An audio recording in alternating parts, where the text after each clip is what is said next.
ఆశ్రమం నుండి పంపించిన భోజనం తిని బాగీ వంట చేతిని గుర్తుపట్టిన అమర్. టెన్షన్లో మనోహరి. అసలు ఈరోజు ఎపిసోడ్లో ఏం జరిగింది? అది తెలుసుకోవాలనుకుంటే ఈ వీడియోని చివరి వరకు చూసి తప్పకుండా లైక్ చేసి సబ్స్క్రైబ్ చేసి పక్కనే ఉన్న గంటని క్లిక్ చేయండి. అప్పుడు మేము ఏ వీడియో పోస్ట్ చేసినా అందరికన్నా ముందుగా ఈ రివ్యూని మీరే తెలుసుకోవచ్చు. బాగీ అలాగే కరుణ గుడికి చేరుకుంటారు. ఇంకలా పంతులు గారు గురించి ఆరాధిస్తూ ఉంటారు. అక్కడున్న ఇంకో పంతులు గారు ఆయన గురించి చెప్తూ, ఆయన ఇప్పుడు చాలా రిచ్ అయిపోయారమ్మా. ఎవరో ఒక ఆమె ఆయనకి 50 లక్షలు ఇచ్చారంట. ఆరు పాప ఇంటికి రాగానే బాగీ చాలా హ్యాపీగా ఫీల్ అవుతుంది. మమ్మీ, ఈరోజు నా లంచ్ బాక్స్ అంతా అంజు అక్కే తిన్నింది తెలుసా? రోజు నాకు ఎక్స్ట్రా లంచ్ బాక్స్ ప్యాక్ చేయి మమ్మీ అనంటే అప్పుడు బాగీ సరే తల్లి అని అంటుంది. బుజ్జమ్మ, నువ్వు వెళ్ళి ఫ్రెష్ అయి రాపో అని అంటుంది. ఇంకా బుజ్జమ్మ ఫ్రెష్ అవ్వడానికి వెళ్ళగానే బాగీ మనసులో ఎవరికైతే నిన్ను దూరంగా ఉంచాలనుకున్నానో, ఏ ఇంటికైతే నిన్ను దూరంగా ఉంచాలనుకుంటున్నానో మళ్ళీ అదే ఇంటికి దగ్గరవుతున్నావు నువ్వు. నిజంగా ఇది దేవుడు మహిమో లేదా నా తలరాతో ఏం అర్థం కావట్లేదు నాకు. ఇంక ఇలా తర్వాత అంజు పాప స్కూల్ నుంచి ఇంటికి రీచ్ అవుతుంది. అంజు పాప పిల్లలందరితో తన లంచ్ బాక్స్ రోజు బుజ్జమ్మే తింటుంది అని, నిజంగా నాకైతే కడుపు నిండిపోతుంది తెలుసా అమ్ము. అసలు ఈరోజు సూపర్ కర్రీ చేశారు బుజ్జమ్మ వాళ్ళ అమ్మగారు. నేను దాన్ని టేస్ట్ చేసినప్పుడు అచ్చం మిస్సమ్మ వండినట్టే అనిపించింది. ఇంకప్పుడు ఆనంద్, ఏమో అంజు నీకు చాలా లక్ ఉంది, కానీ మాకు లేదు కదా, రోజు ఆ యాదమ్మ పెట్టే గడ్డి తినలేక చాలా టార్చర్గా ఉంటుంది. అప్పుడు వెంటనే అమ్ము, నాకైతే ఒక ఐడియా వచ్చింది. ఆవిడ ఎలాగో అనాథాశ్రమం టీచరే కదా, మనం ఆవిడకి లంచ్ బాక్స్ కట్టమని చెప్తే. ఈ ఐడియా ఏదో బాగానే ఉంది అంజు. రోజు మనకి లంచ్ బాక్స్ తీసుకొని వస్తే వాళ్ళకు కూడా డబ్బులు వస్తాయి. హ్యాపీగా అనాథాశ్రమంలో కూడా మన తరపు నుంచి కాంట్రిబ్యూషన్ ఉన్నట్టు కూడా ఉంటుంది. మనకి ఆ యాదమ్మ పెట్టే గడ్డి తినేది కూడా తప్పుతుంది. ఇప్పుడే ఈ విషయాన్ని బుజ్జమ్మని అడుగుతాను అని చెప్పి బుజ్జమ్మకి కాల్ చేస్తుంది. ఇంకలా బుజ్జమ్మ కాల్ లిఫ్ట్ చేసి, హలో అంజు అక్క, ఇప్పుడు కాల్ చేశారేంటి అని అడుగుతుంది. బుజ్జమ్మ, నువ్వేం అనుకోకపోతే నాకు ఒక హెల్ప్ చేస్తావా? అదేంటంటే మీ మమ్మీ చేసే ఫుడ్ చాలా బాగుంటుంది కాబట్టి రేపు మా కోసం మీ మమ్మీని లంచ్ రెడీ చేయమని చెప్తావా ప్లీజ్ బుజ్జమ్మ అని అడుగుతుంది. ఇదంతా ఫోన్ స్పీకర్లో ఉండడం వల్ల బాగీ కూడా విని ఎంతో ఎమోషనల్గా ఫీల్ అవుతుంది. ఒకప్పుడు పిల్లలకి ఒక్కొక్కరికి ఒక్కొక్క టిఫిన్ చేసి పెట్టి వాళ్ళ కడుపు నిండా భోజనం పెట్టే బాగీ ఇప్పుడు ఆ ఇల్లు ఎంత దీనమైన పరిస్థితి అయిపోయింది. పిల్లలు వేరే వాళ్ళని లంచ్ అడగాల్సిన పరిస్థితికి వచ్చింది అని బాగీ మనసులో ఎంతో బాధపడుతూ కుమిలిపోతూ ఉంటుంది. అప్పుడు బుజ్జమ్మ, అమ్మా ఏం చెప్పమంటావ్ అని అడుగుతుంది. అప్పుడు బాగీ ఓకే అని చెప్పు అని సైగ చేస్తుంది. అంజు అక్క, మా మమ్మీ ఒప్పుకుంది, రేపు మీకోసం నేను క్యారేజ్ తీసుకొస్తాను. ఇంకప్పుడు పిల్లలందరూ చాలా హ్యాపీగా ఫీల్ అవుతారు. ఇది శాంపిల్ మాత్రమే, ఇది ఓకే అనుకుంటే రేపటి నుంచి మనకి ఆవిడనే కుక్ చేయమని చెప్దాం. కానీ ఇది కరెక్టేనా అని అమ్ము అంటే అప్పుడు అంజు, నాకంటే నీకే బాగా తెలియాలి, ఇప్పుడు సిటీలో క్లౌడ్ కిచెన్స్ ఎంత ఫేమస్ అవుతున్నాయి. హ్యాపీగా ఇంట్లో ఉండే వంట చేసి ఆన్లైన్లో కొరియర్స్ చేస్తున్నారు కదా, మనం కూడా అలాగే తెప్పించుకుందాం. ఇంకా ఎలానో బుజ్జమ్మ వాళ్ళ మమ్మీ కాబట్టి మనకి ఎలాంటి డోకా ఉండదు. మీరు కూడా ఒక్కసారి ఆంటీ చేతి వంట రుచి చూస్తే మీకే అర్థమవుతుంది అని అంటుంది. ఇంకలా తర్వాత రోజు మార్నింగ్ బాగీ పిల్లల కోసం అమర్ కోసం వంట ప్రిపేర్ చేస్తూ ఉంటుంది. ఇంకలా అందరికీ ఇష్టమైన స్పెషల్స్ అన్నీ చేసి క్యారేజ్ కట్టి రాజుగారికి ఇస్తుంది. ఇంకప్పుడు బాగీ రాజుగారితోటి, రాజుగారు ఆరు పాప జాగ్రత్త, మీకు తెలుసు కదా బుజ్జమ్మ ఎట్టి పరిస్థితిలో ఆరు పాప అని వాళ్ళకి తెలియకూడదు.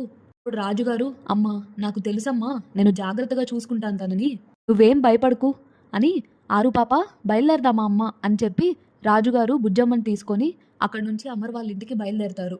ఇంకలా పిల్లలందరూ అమర్ దగ్గరికి వచ్చి, డాడ్ మీకు ఒక విషయం చెప్పాలి అని చెప్తారు.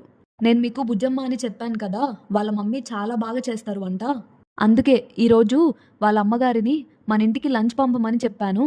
అప్పుడు అమర్, అంజు నాకు తెలియకుండా ఎందుకు అడిగావాలా? ఆవిడ ఎంత ఇబ్బంది పడతారో ఏంటో, ఆవిడ అసలే ఒకవైపు టీచర్, ఇంకోవైపు మనందరి కోసం వంట అంటే అది కరెక్ట్ కాదు కదా. అప్పుడు అంజు, డాడ్ ఒక్కసారి టేస్ట్ చేయండి మీకు కూడా తెలుస్తుంది ప్లీజ్ డాడ్ అని అంటే అప్పుడు అమర్, సరే ఎలాగో చెప్పావు కదా ఇంకోసారి రిపీట్ చేయొద్దు అని అంటాడు. ఇంకలా తర్వాత సీన్లో రాజుగారు బుజ్జమ్మ అమర్ వాళ్ళ ఇంటికి వస్తారు. అప్పుడు పిల్లలందరూ ఆరు పాపని చూసి బుజ్జమ్మ అని పరిగెత్తుకుంటూ వెళ్తారు. అప్పుడు ఆరు పాప, అంజు అక్క ఇదిగో నీకోసమే మా మమ్మీ స్పెషల్స్ అన్నీ చేసి పంపించింది. ఇంకా పిల్లలందరూ ఆ లంచ్ బాక్స్ ఓపెన్ చేస్తూ, అరే ఇవన్నీ నాకిష్టమైనవే అని ఒకరినొకళ్ళు చూసుకుంటూ మాట్లాడుకుంటూ ఉంటారు. ఈ డిషెస్ అన్నీ మీ మమ్మీకి మేము చెప్పలేదు కదా మాకిష్టమని, మరి మా ఇష్టాలు మీ మమ్మీకి ఎలా తెలిసింది అని అడుగుతారు. ఇంకా అలా రాజుగారు ఆ విషయాన్ని కవర్ చేయడానికి ఫస్ట్ మీరు తినండి అని చెప్పి సర్వ్ చేస్తూ ఉంటారు. బాగి అమర్ కోసం స్పెషల్గా పాయసాన్ని వండుతుంది. అప్పుడు రాజుగారు అమర్ తోటి, సార్ ఈ పాయసం మీరు కూడా టేస్ట్ చేయండి సార్ అని అంటాడు. ఇంకా వెంటనే అమర్ స్పూన్ తీసుకొని ఆ పాయసం టేస్ట్ చేసి చూడగానే సేమ్ ఒకప్పుడు ఫ్లాష్ బ్యాక్లో బాగి ఎలాగైతే తనకి వండి పెట్టి తనకి తినిపిస్తుందో అవన్నీ గుర్తు చేసుకుంటూ ఉంటాడు. ఆ విషయాలన్నీ జ్ఞాపకం తెచ్చుకుంటూ ఎంతో బాధపడుతూ ఉంటాడు అమర్. ఇంకా అలా అంజు అప్పుడే డాడ్ మీకు నచ్చిందా అని అడుగుతుంది.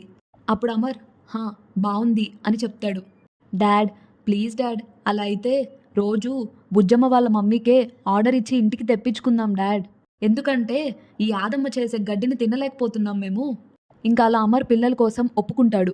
ఇంకో పక్క మనోహరి మనసులో ఇదంతా చూస్తూ ఇదంతా ఆ భాగ్యే వండి పంపించుంటుంది, ఈ వంటలు తిని పిల్లలు అమర్ ఆ భాగ్యకి ఇంకా దగ్గరవుతారు, ఎలాగైనా ఈ భాగ్యని వీళ్ళ దగ్గర నుంచి దూరం చేయాలి అని చెప్పి మనోహరి చంబాతోటి ఈ 2 డేస్లో అంజుకి మళ్ళీ ఒక కొత్త ప్రమాదం తలపెట్టాలి మనం, ఎందుకంటే ఆ కరుణ వెళ్ళి ఇప్పుడు భాగీతో చెప్తుంది ప్రమాదం జరిగితే గాని ఆ భాగి ఈ ఊరి వదిలిపెట్టి వెళ్ళేలాగలేదు. అప్పుడు చంబా ఎలాగో ఈ 2 డేస్లో రిపబ్లిక్ డే వస్తుంది కదా, ఆ రోజు ప్లాన్ చేద్దాం మనోహరి. అవును రిపబ్లిక్ డేకి ఆ భాగి ఖచ్చితంగా వస్తుంది, అమ్ము పైన ఏదో ఒకటి పడేలాగా చేస్తాను, ఆ భాగి అది చూస్తే ఖచ్చితంగా భయపడి మళ్ళీ వెళ్ళిపోతుంది. ఇంకా అలా పిల్లలందరూ భోంచేసిన తర్వాత రాజుగారు ఆరు అక్కడి నుంచి బయలుదేరి భాగి దగ్గరికి ఆశ్రమానికి వస్తారు. ఇంకా అలా ఆశ్రమానికి చేరుకోగానే భాగి వాళ్ళు ఎలా ఉన్నారు పిల్లలు, బాగా భోజనం చేశారా, వాళ్ళకి నచ్చిందా అని ఎగ్జైట్ అవుతూ అడుగుతూ ఉంటుంది. వాళ్ళకి బాగా నచ్చిందమ్మా, రేపటి నుంచి నీ వంట తినాలనుకుంటున్నారు, డైలీ ఇక్కడికే ఆర్డర్ ఇద్దాం అనుకుంటున్నారు అని ఆరు పాప చెప్తుంది. ఇంకలా భాగి సంతోషంగా మనసులో ఇలా అయినా నా పిల్లలకి నా చేతి వంట పెట్టగలుగుతున్నాను అని సంతోషపడుతూ ఉంటుంది. ఇంకలా భాగికి అప్పుడే కరుణ చెప్పిన మాటలు గుర్తు తెచ్చుకొని, అవును అసలు ఈ పంతులు గారు ఎక్కడున్నారు, ఆయన ఎక్కడున్నాడో తెలుసుకోవాలి, ఎందుకంటే ఆయన చెప్పింది నిజమో కాదో తెలీదు. ఇంకా అలా భాగి కరుణకి కాల్ చేసి రేపు మనం ఒకసారి గుడికి వెళ్దాము, అప్పుడు కరుణ గట్లనేనే వెళ్దాము అని కాల్ కట్ చేస్తుంది. ఇంకా ఇది ఇలా ఉండగా తర్వాత రోజు ఆరు పాపని స్కూల్లో డ్రాప్ చేసి భాగి కరుణ ఇద్దరూ కలిసి గుడికి వెళ్తారు. అక్కడ ఒక పంతులు గారి దగ్గరికి వెళ్ళి పంతులు శర్మ గారు ఎక్కడున్నారు అని అడుగుతుంది. అప్పుడు ఆ పంతులు గారు ఏ శర్మ అమ్మ అని అడిగితే అప్పుడు భాగి తన ఫోన్లో ఉన్న పంతులు గారి ఫోటోని చూపిస్తుంది. ఈయన ఈ మధ్య గుడికి రావట్లేదమ్మా, ఈయన గుడికి వచ్చి 2 ఏళ్ల పైనే అవుతుంది. అప్పుడు భాగి కరుణ అవునా ఏమైంది పంతులు గారికి అని అడుగుతారు. ఏమో అమ్మా అంత కరెక్ట్గా మాకు కూడా తెలీదు, కానీ ఆయన అడ్రస్ రిజిస్టర్లో ఉంటుంది, ఇవ్వమంటే ఇస్తాను మీకు. ఇంకప్పుడు భాగి కరుణ ఇవ్వండి అని చెప్పి ఆ అడ్రస్ తీసుకొని అక్కడి నుంచి బయలుదేరతారు. ఇది ఇలా ఉండగా చంబా మనోహరి కూడా పంతులు గారి దగ్గరికి బయలుదేరతారు.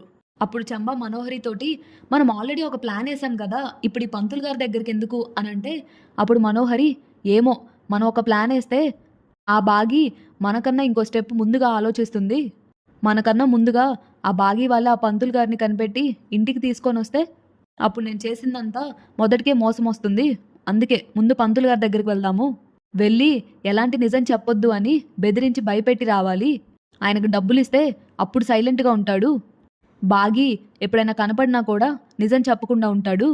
మనోహరి చంబా ఇంకా ఆ పంతులు గారి ఇంటికి రీచ్ అయ్యేలోపు అప్పుడే భాగి కరుణ కూడా ఆ పంతులు గారి దగ్గరికి వస్తారు. ఆ పంతులు గారు ఒక మూలను కూర్చొని విచిత్రంగా ప్రవర్తిస్తూ ఉంటారు. ఆ సన్నివేశాన్ని చూసిన భాగి కరుణ ఒక్కసారిగా షాక్ అయిపోతారు. అప్పుడే ఆ పంతులు గారి కూతురు అక్కడికి వస్తుంది. భాగి తనని చూసి ఎవరు మీరు అనంటే నేను వాళ్ళ కూతుర్ని అని చెప్తుంది.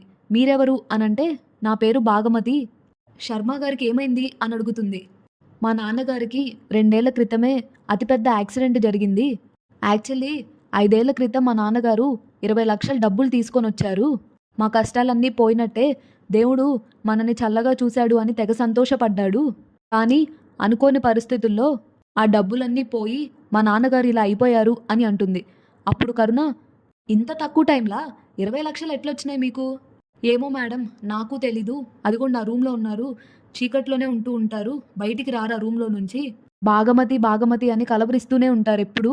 అది విన్న భాగి ఒక్కసారిగా షాక్ అయిపోతుంది. నేను వెంటనే ఆయన్ని చూడాలి అని లోపలికి వెళ్తుంది. అప్పుడు ఆ పంతులు గారు భాగీని చూసి, అమ్మా నన్ను క్షమించమ్మా అని కాళ్ళు పట్టుకోబోతుంటే, అప్పుడు భాగి, అయ్యో పంతులు గారు ఏం చేస్తున్నారు మీరు?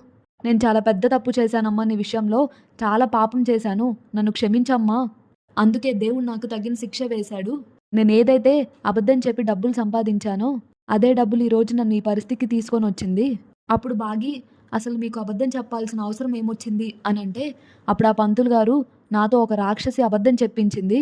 అప్పుడు భాగి, నాకు మీ సాక్ష్యం చాలా అవసరం. ఇదే విషయం మీరు మా ఆయనతో చెప్పాలి. నేను మిమ్మల్ని మా ఇంటికి తీసుకొని వెళ్తాను. అప్పుడిలా ఇంకా పంతులు గారిని తీసుకొని భాగి, కరుణ ఇద్దరికి బయటికి వస్తారు. ఇంక అక్కడే మనోహరి చమ్మాని చూసి ఒక్కసారిగా భాగి, కరుణ షాక్ అవుతారు. ఇది ఈరోజు ఎపిసోడ్లో జరిగిన ప్రివ్యూ. రేపటి ఎపిసోడ్ ప్రివ్యూ కోసం తప్పకుండా మన ఛానల్ని లైక్ చేసి పక్కనే ఉన్న సబ్స్క్రైబ్ బటన్ని క్లిక్ చేయండి. Thanks for watching.